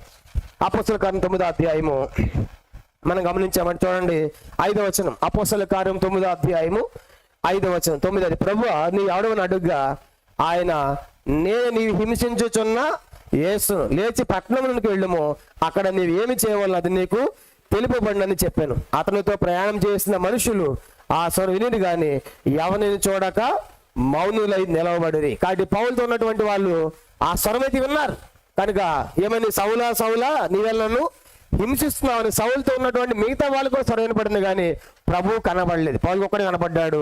వాళ్ళు మౌనంగా ఉన్నారు. 8వ వచనం. సౌలు నేల మీద నుండి లేచి కన్నులు తెరచినను ఏమీ చూడలేకపోయాను కనుక వారు అతన్ని చేయి పట్టుకొని దమస్కులోనికి నడిపించిరి. అతను 3 దినములు చూపులేక అన్నపానములేమీ పుచ్చుకొనకుండెను. కడుపు మనకి ఏమర్థం అవుతుందంటే పౌలు ఎప్పుడైతే ఆ వెలుగు వచ్చేసిందో కళ్ళకు చీకటి అయిపోయింది, చూడలేకపోతున్నాడు. ఆ వెలుగును చూసిన తర్వాత పడిపోయాడు. 3 దినాల వరకు కూడా అతడు చూపు లేక అన్నపానాలు ఏమి పుచ్చుకోకుండా 3 దినాలు అతడు మౌనంగా అయిపోయినట్లుగా మనం చూస్తాం. కానీ ఇప్పుడు మనం గమనించామంటే ఈ రీతిగా జరిగిన తర్వాత అతన్ని పట్టణంలో తీసుకెళ్ళారు. చెప్పాడు, సౌలా నువ్వేం చేయాలి, నీకు పట్టణంలో బోధించబడుతుంది, నువ్వు వెళ్ళనగానే అతను పట్టణంలో తీసుకెళ్ళాను. 10వ వచనం చూడండి. 10వ వచనం. దమస్కులో అననీయ అని ఒక శిష్యుడు ఉండెను. ప్రభు దర్శనమందు అననీయ అని అతని పిలువగా అతని ప్రభువా ఇదిగో నేనున్నాను. అందుకు ప్రభు నీవు లేచి తిన్నదనబడిన వీధికి వెళ్ళి యోధా అనువాని ఎంట తార్సు వాడైన సౌలు అనువాని కొరకు విచారించుము. ఇదిగో అతడు ప్రార్థన చేయుచున్నాడు. అతడు అననీయ అను ఒక మనుష్యుడు లోపలికి వచ్చి తాను దృష్టి పొందినట్లు తల మీద చేతులు ఉంచుట చూచి ఉన్నాడని చెప్పాను. అందుకు అననీయ ప్రభువా ఈ మనుష్యుడు యెరూషలేములో నీ పరిశుద్ధులకు ఎంతో కీడు చేసి ఉన్నాడు. అతను గూర్చి అనేకుల వలన వింటిని. ఇక్కడ నీ నామం బట్టి ప్రార్థన చేయ వారందరినీ బంధించటకు అతడు ప్రధాన యాజకుల వలన అధికారం పొంది ఉన్నాడని ఉత్తరం ఇచ్చాను. ఇప్పుడు మొదటి 9 వచనాల్లో ప్రభు దర్శనం వచ్చింది. ఆ దర్శనం ఎవరికి? మొదటి 9 వచనాల వరకు వచ్చింది సౌలుకు వచ్చింది. కనుక సౌలుకు వచ్చింది, సౌలు మారాడు. ఈ మారిన సంగతి ఎవరికి తెలియదు? అననీయాకు తెలియదు. చెప్పండి, ఎవరికి తెలియదు అంట? అననీయాకు తెలియదు. ఇప్పుడు మళ్ళీ రెండో దర్శనం పెరిగిపోతుంది. ఇప్పుడు అననీయాకు ప్రత్యక్షం, అననీయ అని ప్రత్యక్షం అవుతున్నప్పుడు అననీయాకి దర్శనం వస్తున్నప్పుడు ఏం జరుగుతుందంట? అననీయాకి దర్శనం వస్తున్నప్పుడు కనుక తార్సు వాడైన సౌలు అని చూస్తాం. కనుక తార్సు అనేది మనం గమనించామంటే చూడు మ్యాప్లో ఇది తార్సు వాడు సౌలు అని ఎందుకు పిలువబడుతుందంటే పౌలు యొక్క సొంత ఊరు అని చెప్పండి తార్సు. కనుక మ్యాప్లో ఈ చివరి మ్యాప్లో అపోసైన పౌలు ప్రయాణించిన ప్రదేశాల దాంట్లో చూడండి ఈ పైన తార్సు అనేటువంటి ప్రాంతం చూస్తాం. తార్సు అనేది ఇది. కనుక ఈ ప్రాంతంలో లాస్ట్ మ్యాప్లో కప్పదోకియా కింద తార్సు ఉంటుంది. తార్సు, ఈ తార్సు పశ్చిమ టర్కీ దేశం. చెప్పండి, పశ్చిమ దీన్ని టర్కీ దేశంగా పిలువబడుతుంది. పౌలు యొక్క సొంత ఊరు, అక్కడ పుట్టాడనమాట. గొప్ప యూనివర్సిటీ ఉంది అక్కడ తార్సు. కనుక అందుకే బాగా చదువుకున్నాడు పౌలు. కాబట్టి ప్రస్తుతం దాన్ని టర్కీ దేశంగా పిలువబడుతున్నారు. ఇప్పుడు క్షమాపణ పొందాడు. కనుక ఏమని ప్రార్థన చేసి ఉంటాడు పౌలు? చెప్పండి. ఇప్పుడు అననీయ జీవితం, అననీయ ఆ తిన్నదని అనేటువంటి వీధి పో, యోధ అనేటువంటి మనుషుని అంటే ఎవరున్నారు చెప్పండి? సౌలు అనేటువంటి వ్యక్తి ఉన్నాడు. అతడు ఏం చేస్తున్నాడంట? ఇదిగో అతడు ప్రార్థన చేయుచున్నాడు. కనుక 11వ వచనం, అతడు ప్రభువా ఇదిగో నేనున్నానని. అందుకు ప్రభు నువ్వు లేచి తిన్నదనబడిన వీధికి వెళ్ళి యోధ అనువాని అంట తార్సువాడైన సౌలు అనువాని కొరకు విచారించము. ఇదిగో అతడు ప్రార్థన చేయుచున్నాడు. కానీ ఇప్పుడు సౌలు ఏమని ప్రార్థన చేసి ఉంటాడు? చెప్పండి, ఏమని ప్రార్థన చేసి ఉంటాడు?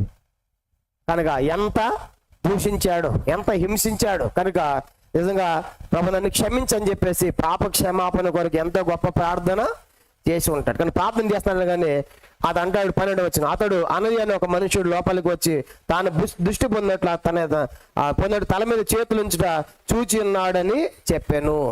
కాబట్టి అందుకు అననీయ ప్రభా ఈ మనుషుడు నీ పరిస్థితులకు ఎంతో కీడు చేసి ఉన్నాడు, అతను గురించి అనేకమైన ఉన్నాను కాబట్టి ఇక్కడ కూడా నీ నామాన్ని బట్టి ప్రార్థన చేయవాన్ని బంధించడానికి అతను ప్రధాన యాజకులను అధికారం పొందినాడని ఉత్తరం ఇచ్చాను. కానీ ఇప్పుడు అననీయ దాగిపోయింది. ఎవరి కథ? సౌలు సంగతి. కనుక క్రైస్తవులను బంధిస్తున్నాడు, హింసిస్తున్నాడు, ఎరుషలేములో ఆ సంగతి ఎక్కడ దాకా వెళ్ళిపోయింది? దమస్కులో ఉన్నటువంటి అననీయకు వెళ్ళిపోయాను. అననీయ అంటాడు, అయ్యా ఆ పరిశుద్ధులకి ఎంతో కీడు చేసిన వ్యక్తి ఆ వ్యక్తి. కాబట్టి పౌలు యొక్క పేరు మారుమోగుతుంది. ఎందుకంటే ఎక్కడ చంపుతున్నాడు కదా. కానీ ఇప్పుడు వచ్చింది కూడా ఎందుకు? ఇప్పుడు పౌలు కూడా వచ్చింది ఎందుకు? దమస్కు వచ్చింది కూడా ఎందుకు? ఇక్కడ కూడా పరిశుద్ధులకి ఏం చేయాలి వచ్చాడు? అతడు బంధం తీసుకున్న వాళ్ళు వచ్చాడు, సామాన్యుడు కాదు. అంటే పౌలు యొక్క సాక్ష్యం ఎక్కడి దాకా వెళ్ళిందంటే మారక ముందు దమస్కు దాకపోయింది. అంటే ఇతడు చాలా హింసకుడు, దూషకుడు, కఠినుడు. కనుక అని చెప్పేసి యెరూషలేము, యోదయ, సమరయ అన్ని దాటుకుంటా దమస్కు దాకా వచ్చింది. ఈ సంగతి అన్నయ్య కూడా తెలుసు. ఇప్పుడు దర్శనం వచ్చి అన్నయ్య చెప్తా ఉంటే అననీయ అంటున్నాడు ప్రభువుతో, ప్రభువా ఇతడు పరిశుద్ధులకు ఎంతో కీడు చేశాడు యెరూషలేములో. కాబట్టి ఇక్కడ ఎందుకు వచ్చాడంటే అతడు బంధించి తీసుకొని పోవాలని వచ్చాడంట. అంటే సౌలు మారిన సంగతి ఎవరికి తెలియలేదు? ఇప్పుడు అననీయాకి తెలియలేదు. చెప్పండి, ఎవరు తెలియలేదు? చెప్పండి. అననీయ తెలియదు కాబట్టి ఈ మాటలని ప్రభువుతో చెప్తున్నాడు. మారిన సంగతి ఎవరికి తెలుసు? ప్రభువు తెలుసు. కనుక నేను పట్టుకున్నాను కాబట్టి నేను అతను మార్చాను, కానీ అతను మారాడు, కానీ అన్నయ్యకు తెలియదు. అని ఇప్పుడు అన్నయ్యకి ఏం చెప్తున్నాడంటే 15వ వచనం చూడండి. 15వ వచనం, అందుకు ప్రభు నీ వెళ్ళుము, అన్యజనుల ఎదుటను రాజుల ఎదుటను ఇశ్రాయేలు ఎదుటను నా నామం భరించుటకు ఇతడు నేను ఏర్పరచుకున్న సాధనమై ఉన్నాడు అని కింద రెండేసి పాత్ర అయి ఉన్నాడు. ఇతడు నా నామం కొరకు ఎన్ని శ్రమలు అనుభవింపవల్లో నేను ఇతనికి చూపుదలని అతనితో చెప్పాను. అన్య వెళ్ళి ఆయన ప్రవేశించి అతని మీద చేతులుంచి, సౌలా సహోదరుడా, నీ వచ్చిన మార్గములో నీ కనబడిన ప్రభుని యేసు నీవు దృష్టి పొంది పరిశుద్ధాత్మ నింపడినట్లు నన్ను పంపి ఉన్నాడని చెప్పాను. అప్పుడే అతని కన్నుల నుండి పర్ల వంటివి రాలగా దృష్టి కలిగి లేచి బాప్తీసం పొందెను. తరువాత ఆహారం పుచ్చుకొని బలపడెను. గమనించామంటే ఇప్పుడు ఏం జరుగుతుందంటే, ఇతని యొక్క సాక్ష్యం యెరూషలేములో పోయింది. కానీ అననీయ అతడు మారలేదనుకుని ప్రభుతో మాట్లాడదామంటే ప్రభు అన్నాడు, లేదని అతడు మారాడు. నా నామ నిమిత్తము ఎన్ని శ్రమలు భరించాలో నేను అతనికి చూపిస్తాను అని చెప్పేసి అననీయకి తెలియజేసిన తర్వాత అననీయకు అర్థమైంది సౌలు ఏమయ్యాడు, మారాడని. కానీ ఇప్పుడు దేవుడు కూడా మనం పిలిచింది మనం సౌకర్యముగా ఏదో చక్కగా హాయిగా ఉండటానికి పిలవలేదు మనల్ని కూడా, చెప్పండి. కనుక లోకమును అనుద్దేశించాడు, మిమ్మల్ని కూడా ద్వేషిస్తుంది. కాబట్టి దేవుడు మనం పిలిచింది కూడా ఎందుకంటే మనం కూడా ఈ లోకంలో దేవుని కోసము ఎన్నో భరించాలి. దేవుని ధరించిన మనము దేవుని కోసం ఎన్నో భరించవలసిన వారిగా మనం ఉన్నాం. కాబట్టి ఇప్పుడు ఏం జరిగిందంటే అననీయ వెళ్ళాడు, ఆయనతో మాట్లాడాడు, చేతులు పెట్టి ప్రార్థన చేశాడు. ప్రార్థన చేసిన తర్వాత ఏమంటున్నాడు చూడండి, సౌలా 17వ వచనం, సౌలా సహోదరుడా. కానీ ఇప్పుడు పౌలు కూడా ఏమైపోయాడు చెప్పండి, సంఘంలో సహోదరుడు అయిపోయాడు. కనుక అంటే మారిన తర్వాత ఆ వ్యక్తి ఎలాంటి వ్యక్తి అయినా సరే, ఎంత కఠినుడైనా ఎంత దుర్మార్గుడైనా మారు మనసు పొందిన తర్వాత సంఘంలో ఎవరైనా వ్యక్తి సహోదరుడే సహోదరి. కనుక గతమంతా వదిలేయాలి. కానీ గతం చేశాడు, చెప్పాడు కదా, పూర్వం నేను హింసకుడును దోషకుని చెప్పాడు, పాపులందరిలో నేను ప్రధాన పాపిని అంటాడు. మా 1 తిమోతి పత్రిక 1వ అధ్యాయం 15వ వచనంలో పాపులను రక్షించే క్రీస్తు ఈ లోకమునకు వచ్చిన వాక్యము నమ్మదగినది, పూర్ణ అంగీకారమునకు యోగ్యమై ఉన్నది అని చెబుతూ అట్టి వారిలో నేను ప్రధాన. ఎట్టి వారిలో? పాపులందరిలో. మన సువార్త చెప్పినప్పుడు అంతవరకు చెప్పి ముగిస్తాం, అది కింద చెప్పం. వాళ్ళందరిలో నేను ప్రధానం అని చెప్పాలి మనం కూడా, అది ముగిచ్చేస్తాం, అది చెప్పం. కానీ పౌలు చెప్పిన తర్వాత ఎంతమంది పాపులు ఉన్నారు, ఆ పాపులందరూ ప్రధాన వ్యక్తిని ఎవరు? నేనే. నేను సామాన్యమైన పాపిని కాదు. ఎంతమంది హింసించా, దేవుని దూషించా, కనుక హాని చేశాను, కనుక అంత ఘోర పాపిని. కాబట్టి ఇప్పుడు పౌలు సంపూర్ణంగా మారాడు. సౌలు కూడా వెళ్ళి అననీయ కూడా వెళ్ళి చేతులు పెట్టి ప్రార్థన చేశాడు. ఇప్పుడు పౌలు ఆధిక్యత ఏంటంటే 12 మంది అపోస్తలులతో సమానమైన వ్యక్తిగా చేయబడ్డాడు. కనుక ఎందుకంటే ప్రార్థన చేయడం ద్వారా ఏం పొందుతున్నారు, అప్పుడు పరిశుద్ధాత్మను వాళ్ళు పొందుతారు.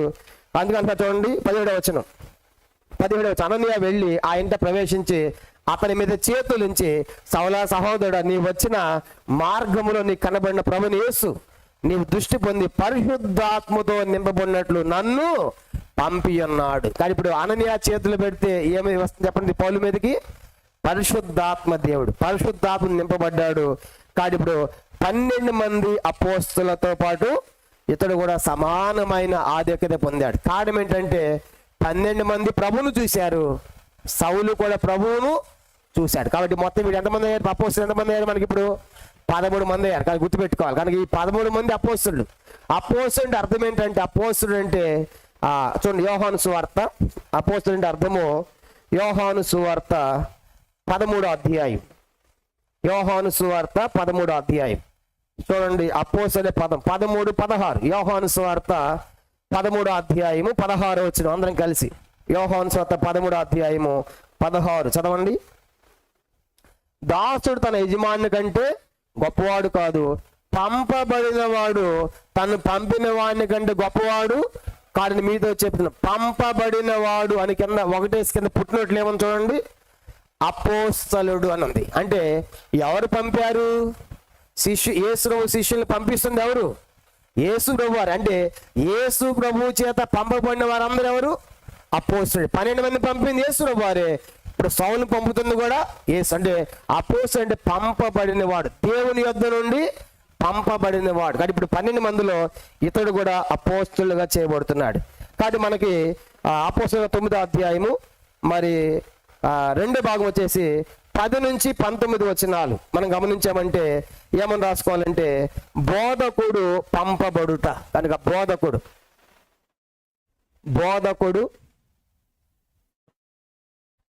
బోధకుడు పంపబడుట. సౌలు కోసం ఎవరు పంపడ్డాడు చెప్పండి? అననీయాని పంపించాడు దేవుడు. కనుక మొదటి 9 వచనాల్లో సౌలు యొక్క మార్పు, తర్వాత 10 నుంచి 19 వచనాల్లో మారినటువంటి సౌలు కోసము బోధకుడు అననీయాని ఏం చేస్తున్నాడు? దేవుడు పంపిస్తున్నాడు. కనుక ఆ రీతిగా అననీయ వెళ్ళాడు. తర్వాత ఇప్పుడు మనం గమనించామంటే నెక్స్ట్ 19 వచనం చూడండి. 19 అప్పుడు అతడు దమస్కులో శిష్యులతో కూడా కొన్ని దినములు ఉండెను. వెంటనే సమాజ మందిరములో యేసే దేవుని కుమారుడని ఆయనను గూర్చి ప్రకటించుచు వచ్చాను. కానీ ఇప్పుడు ప్రకటించి వచ్చాను. వినిన వారందరూ విభ్రాంతి నుండి, యెరూషలేములో ఈ నామమును బట్టి ప్రార్థన చేయు వారిని నాశనం చేసిన వాడు ఇతడే కాడా? వాడిని బంధించి ప్రధాన యాజకుల యొద్దకు కొనిపోటకు ఇక్కడికి కూడి వచ్చి ఉన్నాడని చెప్పుకొనిరి. కానీ ఇప్పుడు పౌలు మారిపోయాడు. పౌలు పూర్తి ఏమే చెప్పండి? పౌలు మారాడు. బాప్తిసం కూడా పొందాడా లేదా? చదువుకున్నాం కదా బాప్తిసం 18 వచనం 9:18 బాప్తిసం కూడా పొందాడు. 9:18 అప్పుడే అతని కన్నుల నుండి పర్ల వంటి దృష్టి కలిగి లేచి బాప్తిసము పొందాడు. పౌలు మారాడు, బాప్తిసం కూడా పొందాడు, సహోదరుడు కూడా అయ్యాడు, పరిశుద్ధాత్మను కూడా పొందాడు, అపోస్తలుడు కూడా చేయబడ్డాడు. ఇప్పుడు వెళ్ళిన తర్వాత ఏమని ప్రకటిస్తున్నారు పౌలు? వెంటనే 20 వచనం, వెంటనే సమాజ మందిరముల్లో యేసే దేవుని కుమారుడు ఆయన గూర్చి ప్రకటించుచు వచ్చాను. ఎక్కడ సమాజ మందిరం ఇది? దమస్కు. చెప్పండి ఎక్కడంట? దమస్కు. ఎక్కడ యేసు ప్రభువుని నమ్మిన వాడిని పట్టుకుని పౌలు వచ్చాడో ఆ పట్టుకుని పౌలు వచ్చిన వారికి అని ప్రకటిస్తున్నాడు. యేసే దేవుని కుమారుడు అని చెప్పేసి ఈ బోధ మొదలు పెట్టాడు. అని ఇప్పుడు ఈ బోధ మొదలు పెట్టి వాళ్ళు నమ్ముతారా? కనుక వాళ్ళందరూ కూడా తెలుసు పౌలు చాలా ఫేమస్ అయిపోయాడు. అన్నయ్యకే కాదు, దమస్కులో ఉన్న వారందరికీ కూడా తెలుసు పౌలు గురించి. ఏమంటున్నారు చూడు, వాళ్ళు ఏమంటున్నారు? 21 వచనం, వినిన వారందరూ విభ్రాంతి నుండి యెరూషలేములో ఈ నామమును బట్టి ప్రార్థన చేయవారిని నాశనం చేసిన వాడు ఇతడే కాదా? వారిని బంధించి ప్రధాన యాజకుల కొనిపోటుకు ఇక్కడికి వచ్చినాయని చెప్పుకొనిది. కానీ పౌలు పోయి నిలబడి సువార్త ప్రకటిస్తాడు. యేసే దేవుని కుమారుడు చెప్తా ఉంటే విన్న వారందరిలో మనసులో ఏమని చెప్పండి? అప్పటికే పత్రికలు ఉండే కదా, బహుశా పత్రికలు న్యూస్ పేపర్లో ఉంటే మాత్రము అంత డైలీ వచ్చేసి న్యూస్ వచ్చేది సౌలు గురించి. అలా ఎంతమంది చంపాడు, ఎంతమంది పట్టుకున్నాడు సౌలు అనగానే ఈ న్యూస్ అంతా స్ప్రెడ్ అయిపోయింది.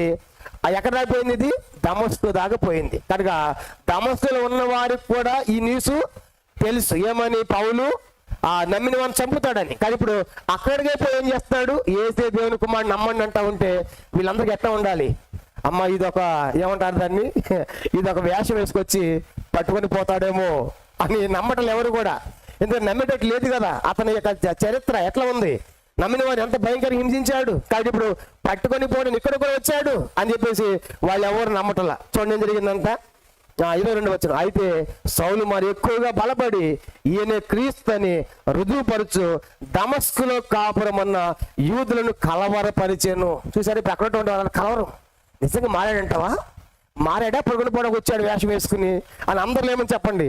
కలవరం. దానికి ఎందుకంటే అంత సాక్ష్యం పౌలుకి నమ్మక ముందు ఆ చెడ్డ సాక్ష్యం భయంకరమైన అంత దాకా ఇచ్చింది. కనుక అంత హానికరుడు కాబట్టి అంత వాడికి ఇప్పుడు వెళ్ళి స్వాత ప్రకటిస్తూ ఉంటే అంత సామాన్యంగా నమ్మటానికి ప్రజలు లేరు. కాబట్టి ఆ యేసుని నాశనం చేసేవాడు ఇతడే కాదా? ఇక్కడే కూడా వచ్చి అందరిని పట్టుకుని పౌలు వచ్చాడు. కాబట్టి ఇతను ఎలా నమ్మాలబ్బా అని చెప్పేసి అందరూ కూడా కలవరపడి పౌలు ఏం చేయలేకపోతున్నారు?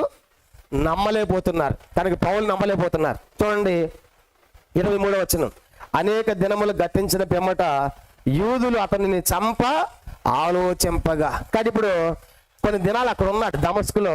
యూదులు ఏం చేశారంటే లేదు ఆ యూదులు ఏం చేశారంటే ఇతను ఏం చేయాలి? మనము చంపాలి. ఏ యూదులు వీళ్ళు? యేసు ప్రభువారిని నమ్మని యూదులు. చెప్పండి ఎవరంటే? యేసు ప్రభువారిని అంటే మన మతానికి వ్యతిరేకం ఏం చేస్తాడు? యేసే క్రీస్తు అని ప్రకటిస్తాడు చెప్పి ఇప్పుడు ఏం చేస్తాడు? అక్కడున్న యూదులు. కానీ క్రైస్తవుల మధ్యకి వెళ్ళేమో యేసే క్రీస్తు అని వాళ్ళు ఏం చేయట్లేదు, వాళ్ళు నమ్మట్లేదు. అమ్మ ఇతను మారలేదు కనుక మారకుండా వచ్చేసి మళ్ళీ పడుకుని పోతాను వాళ్ళు అంటా ఉంటే ఇప్పుడు యేసు నమ్మని యూదులకి ఏమొచ్చింది చెప్పండి? పాప ఏం రా, నువ్వు మన మతంలో ఉండి యేసే క్రీస్తు అంటావు అని చెప్పేసి చూశారు. పౌలు ఏం చేయాలనుకుంటున్నారు? ఇప్పుడు పౌలు ఏం చేయాలి? లేపేస్తే అయిపోయేది. ఎందుకంటే ఇతను విస్తరింపజేస్తున్నాడు, మన మతానికి వ్యతిరేకంగా ప్రకటిస్తున్నాడు క్రీస్తు అని చెప్పేసి నమ్మని యూదులు ఏం చేయాలనుకుంటున్నారు? పౌలును చంపాలనుకుంటున్నాడు. చంపాలని వచ్చిన వాడిని ఏం చేయాలనుకుంటున్నారు? చంపాలని వచ్చాడు పౌలు. చంపాలని వచ్చిన వాడిని వాళ్ళు చంపాలనుకుంటున్నారు. పట్టుకోవాలని వచ్చాడు, దేవుడు పట్టుకున్నాడు ఆయన్ని. పట్టుకోవాలని వచ్చిన వాడిని దేవుడు పట్టుకుంటే చంపాలని వచ్చిన వాడిని ఇప్పుడు వీళ్ళు ఏం చేస్తున్నారు? పౌలుని చంపాలనుకుంటున్నారు. ఏమిరా నువ్వు మన మతంలో ఉండి ఇక్కడ దాకా వచ్చి వీళ్ళని పట్టుకొని పోకుండా క్రైస్తవులను ఈ క్రైస్తవుని విస్తరింపు చేస్తే ఏసుక్రీస్తు అని చెప్తామని చెప్పేసి యూదులు ఆయన చంపాలనుకుంటున్నారు. ఎంత భయంకరమో చూడండి. కనుక అంటే ఆ మారిన మార్గం వాళ్ళు నమ్మలేకపోతున్నారు క్రైస్తవులు. యూదులకేమో ఇది ప్రకటించినందుకు వాళ్ళ కోపం వచ్చి చంపాలనుకుంటున్నారు. చూడండి 24 వచనం, 24 వచనం మనం చూద్దాం. 24 వారి ఆలోచన సౌలునకు తెలియవచ్చెను వారు అతని చంపలని రాత్రింబగళ్ళు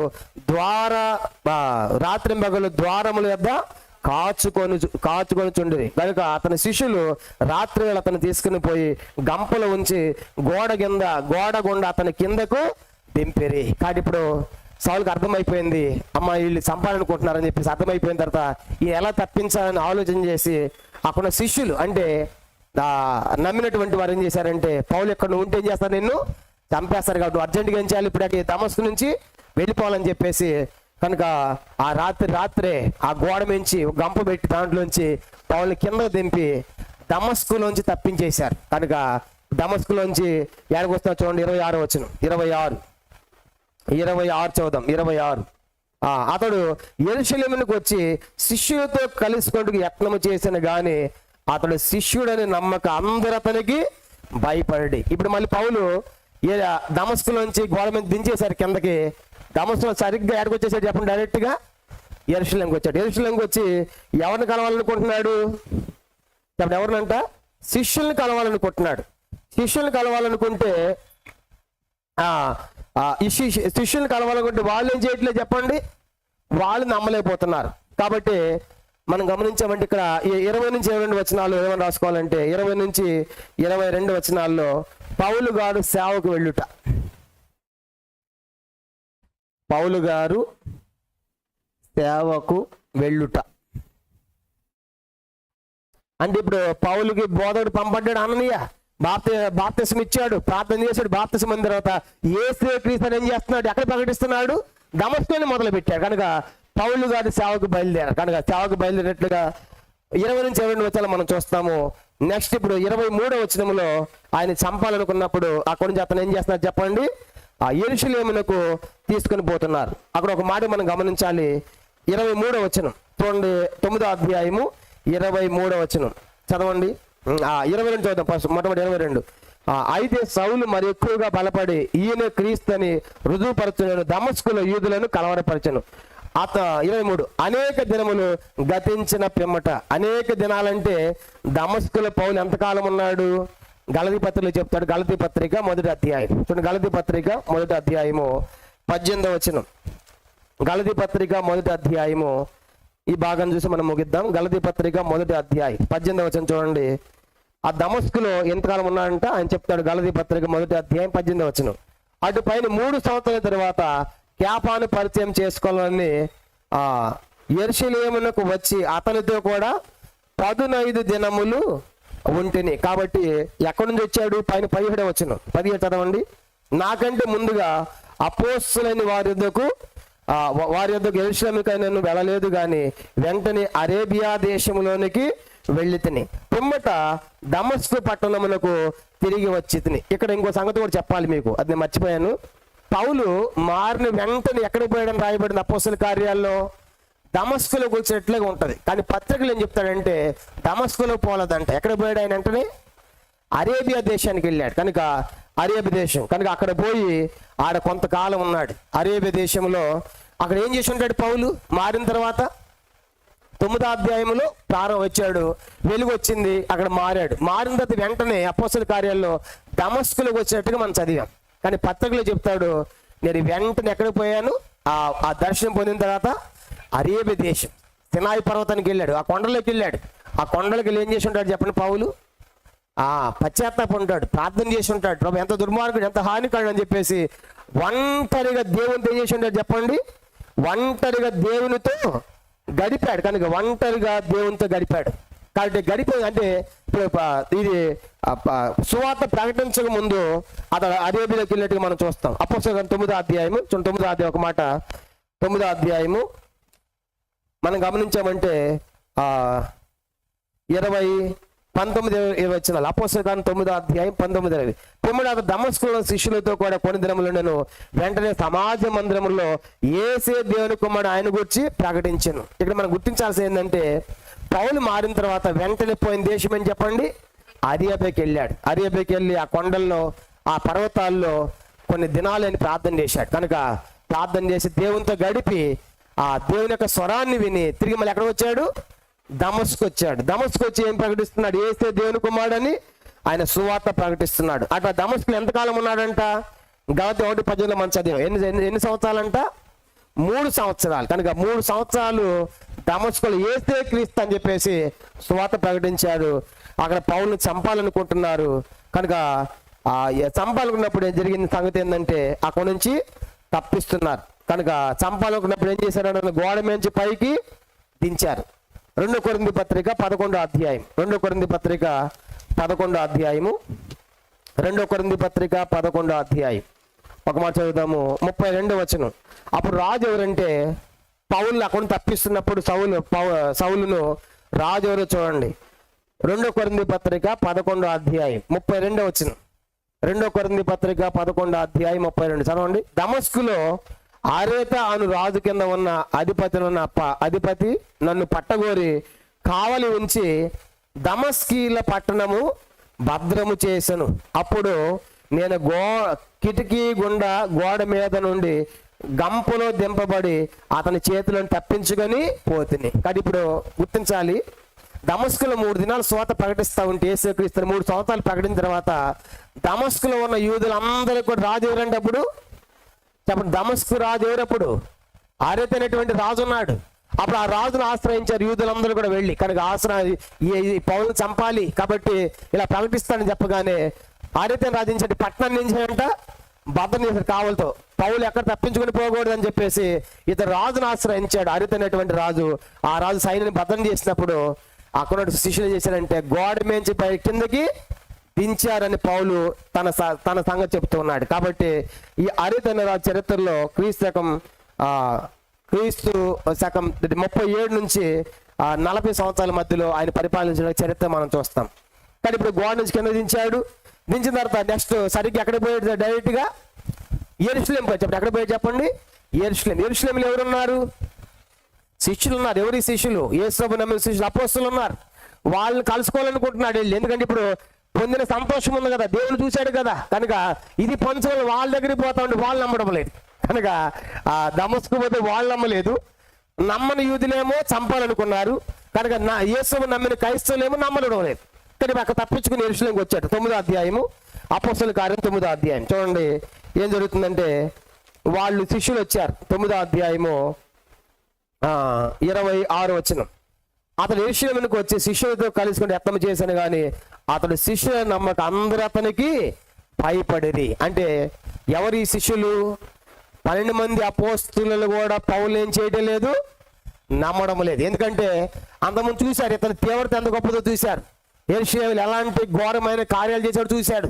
ఇలాంటి వ్యక్తి కనుక ఇతని దగ్గరికి వస్తా ఉంటే ఇతను మారలేదని వాళ్ళు కూడా అనుకుంటున్నారు.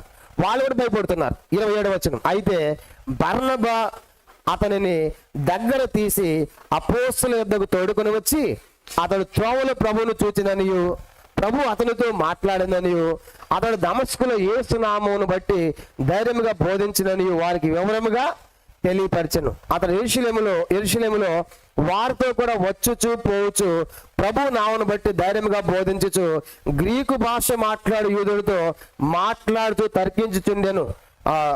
వారు అతని చంప యత్నము చేశారు గాని సహోదరులు దీన్ని తెలుసుకొని అతని కైసరుకు తోడుకొని వచ్చి తార్సునకు పంపిరి. కానీ ఇప్పుడు ఆ అపోస్తులు దగ్గరికి వెళ్ళాలి ప్రయత్నం చేస్తున్నారు కానీ ఎవరు నమ్మలేకపోతా ఉంటే బర్నబా అనేటువంటి ఒక వ్యక్తి ఉన్నాడు.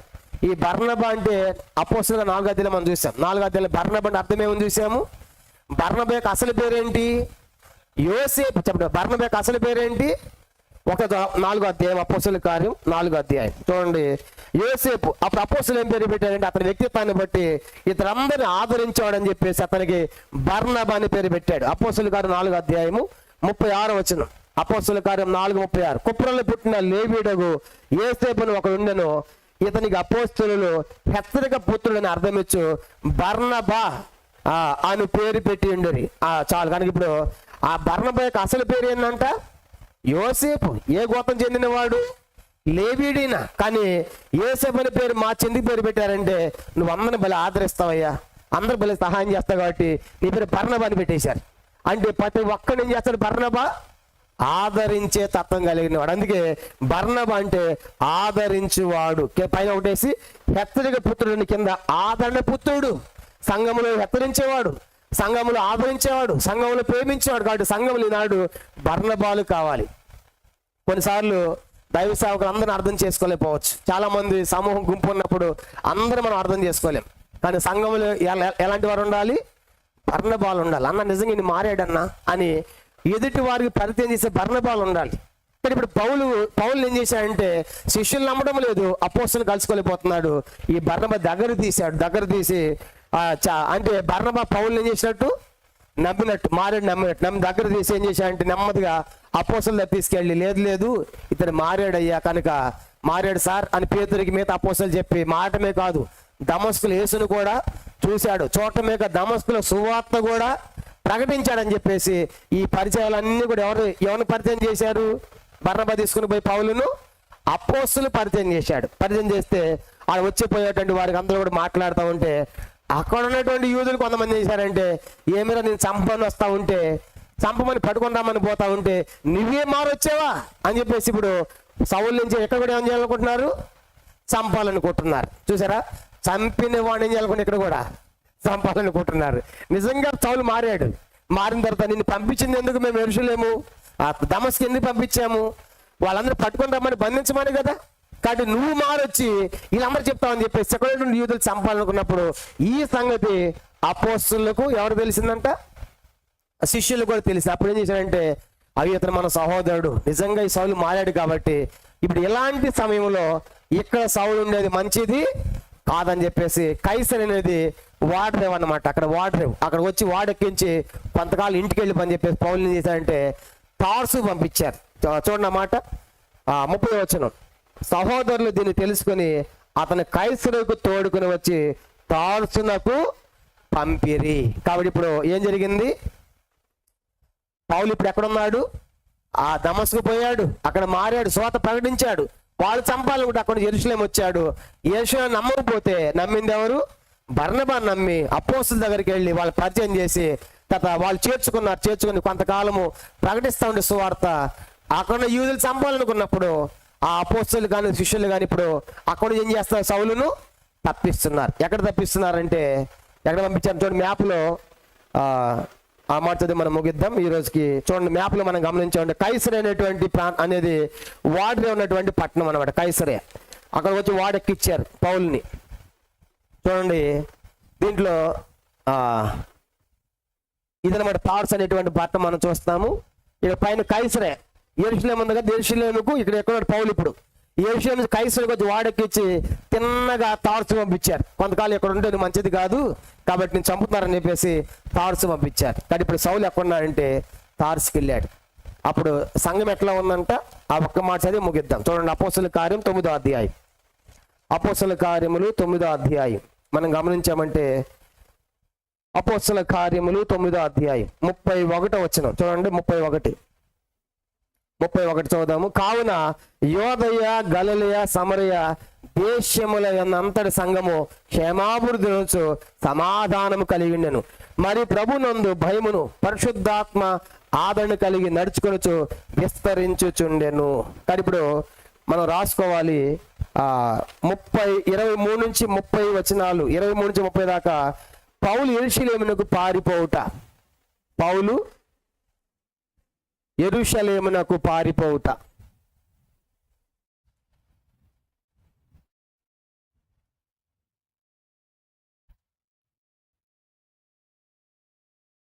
కాబట్టి ఇప్పుడు అక్కడ నుంచి దమస్కు నుంచి యెరూషలేము తీసుకొచ్చారు.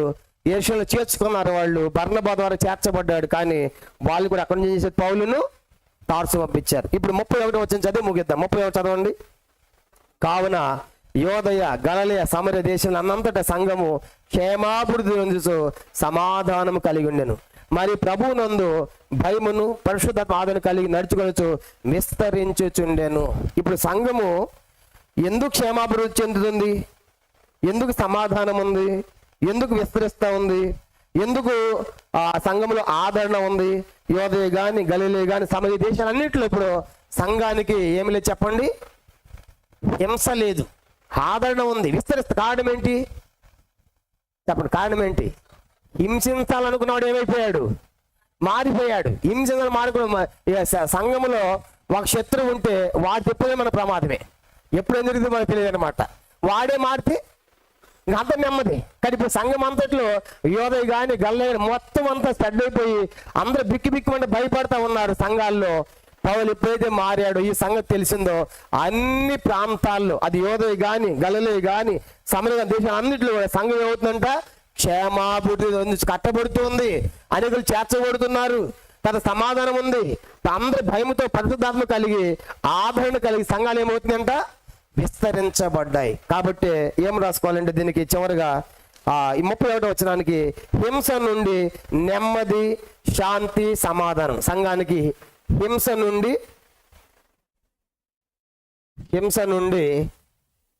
సమాధానము, శాంతి, నెమ్మది. సమాధానం లేదంటే శాంతి, నెమ్మది అని కూడా రాసుకోవచ్చు. కాబట్టి ఇప్పుడు సంఘములు ఎవరికి భయం లేదు ఎక్కడ కూడా. ఎందుకు చెప్పండి? యేసును నమ్మిన వాడిని చంపేవాడు లేడు. చంపేవాడు ఏమైపోయాడు? మారిపోయాడు. కాబట్టి సంఘం అంతటికి ఏమైందంట? నెమ్మది. సంఘములు కూడా ఒక చెడ్డ వ్యక్తి మారితే చాలు ఇక సమస్య ఉండదు. కొన్ని స్థలాల్లో ఉంటారు, కొంతమంది ఉంటారు, 1, 2, 3 గట్ట మనుషులు ఉంటారు. వాళ్ళందరూ ప్రమాదకరమైన వ్యక్తులే. ఎప్పుడు ఏం చేస్తారో తెలియదు, ఎప్పుడు ట్రాన్స్ఫర్లు పెడతారో తెలియదు, ఎప్పుడు గొడవలు పెడతారో తెలియదు. అలాంటి వాడు నిజంగా మారితే సంఘం అంతా క్షేమాభివృద్ధి కదా, కట్టబడటమే కదా, సంతోషమే కదా. కాబట్టి ఇప్పుడు సంఘానికి ఏమి లేవు? శ్రమలు లేవు, హింసలు లేవు. కారణం ఏంటంటే హింసించేవాడే మారిపోయినట్టుగా మనం చూస్తాం. కాబట్టి ఇంతవరకు ఆపేస్తున్నాము. వచ్చే వారము ఆ మిగతా సంగతులు మనం తెలుసుకుంటాం. కాబట్టి ఈ 5 విషయాలు మనం చూస్తాం. మొదటిదిగా సౌలు మారిన సంగతి మనం తెలుసుకున్నాము. రెండోది మారిన తర్వాత పౌలు కోసం బోధకుడు అననీయ పోయి ప్రార్థన చేయటము, పంపబడటము. తర్వాత మారిన తర్వాత పౌలు సేవకుడు వెళ్ళటము. తర్వాత ఆ యెరూషలేముకు పారిపోవటము. తర్వాత సంఘం అంతటి అన్ని దేశాల సంఘాలకి ఏమైపోయింది? ఇప్పుడు సమాధానం, నెమ్మది కలిగింది. ఎందుకంటే హింసించేవాడు మారాడు కాబట్టి. అలాగే జరిగింది. నెక్స్ట్ ఏం జరిగిందో ఆ కింద వచ్చేవారు మనం చూస్తాం. ప్రార్థన చేసుకుంటాం. ప్రార్థన.